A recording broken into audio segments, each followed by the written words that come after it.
پھر روزے، پھر حج۔ رسول اللہ صلی اللہ علیہ وسلم کے پاس ایک شخص آیا اور آ کر سوال کرتا ہے، اے اللہ کے نبی، مجھے کوئی ایسا عمل بتائیے جس کے کرتے ہی میں اللہ کی جنت میں داخل ہو جاؤں۔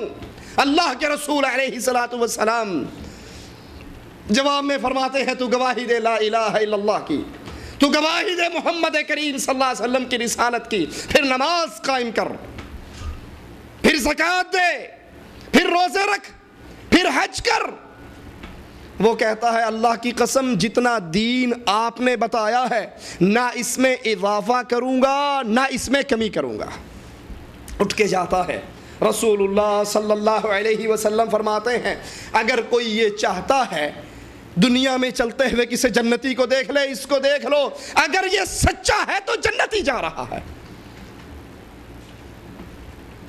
یہ ارکان اسلام جس کو امام بخاری رحمہ اللہ اپنی صحیح کے اندر جس روایت کو بیان کرتے ہیں، لیکن آئیے سنیے سید مودودی اسی ارکان اسلام کے بارے میں کیا فرماتے ہیں۔ کہتے ہیں، دراصل یہ ہمارے ہاتھ میں خطبات ہے، خطبات کا صفحہ 79 ہے۔ کہتے ہیں، دراصل صوم و صلاۃ، حج و زکوٰۃ، ذکر و تسبیح انسان کو اس بڑی ٹریننگ کے لیے، اس بڑی عبادت کے لیے صرف ٹریننگ کورس کے طور پہ دیا گیا ہے، یہ اصل کام نہیں۔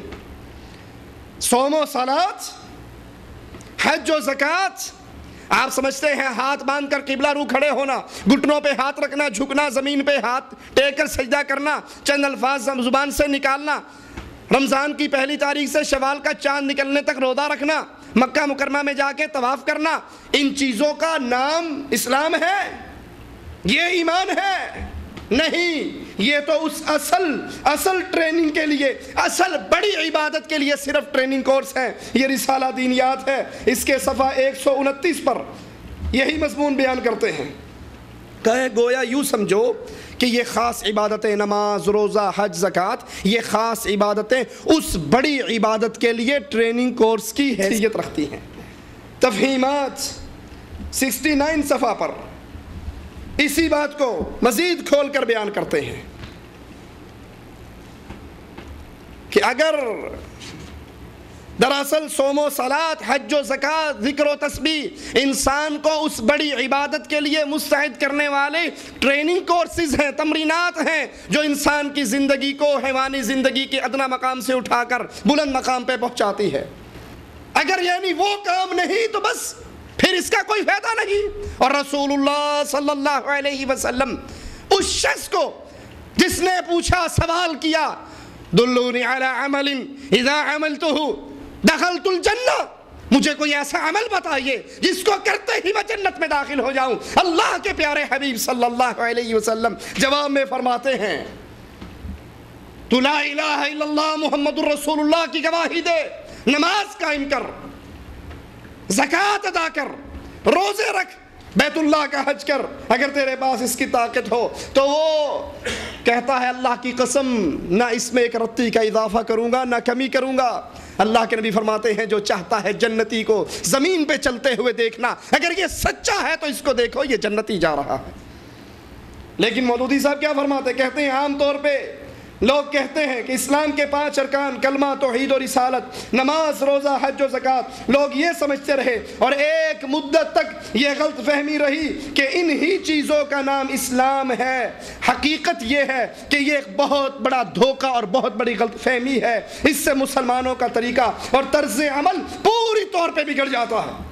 مجلہ کوثر 9 فروری 1951، سید مودودی صاحب کے نزدیک یہ ارکان اسلام ویسے ہی مشہور ہو گئے، اس کو اسلام مانا جانے لگا، جو بہت بڑا دھوکہ ہے، جو بہت بڑی غلط فہمی ہے۔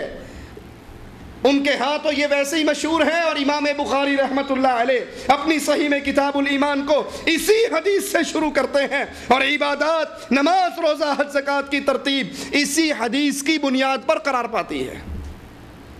یہ اللہ کے نبی صلی اللہ علیہ وسلم کی صحیح حدیث، یہ اس صحابی کا صحیح واقعہ، اور اس کی بنیاد پر اس کو جنتی سرٹیفکیٹ مل رہا ہے کہ اگر یہ سچا ہے تو اس کو دیکھ لو، یہ جنتی جا رہا ہے۔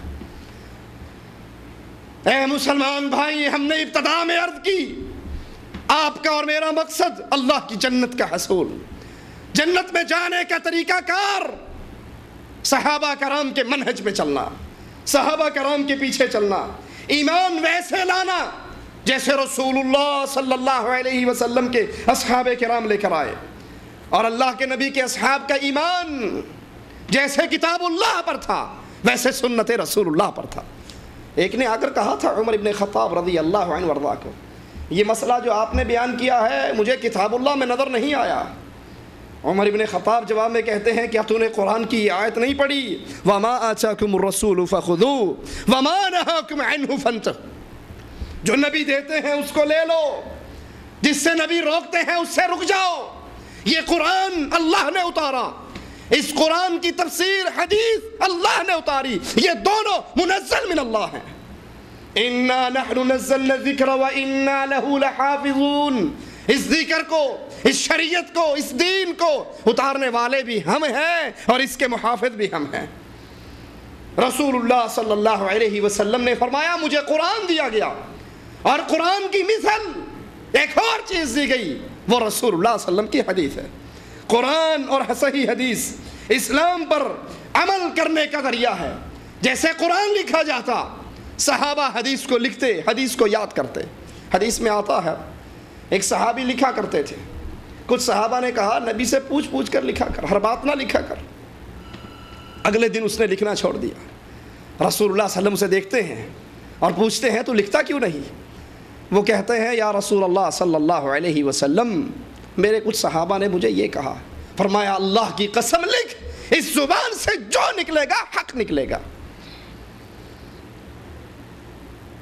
یہ قرآن بھی اللہ کی طرف سے اتارا ہوا، فرق کیا ہے؟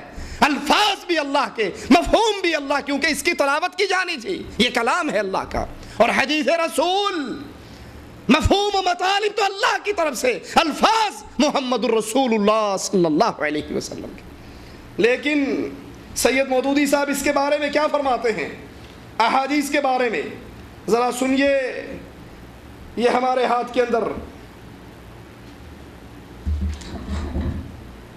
کہتے ہیں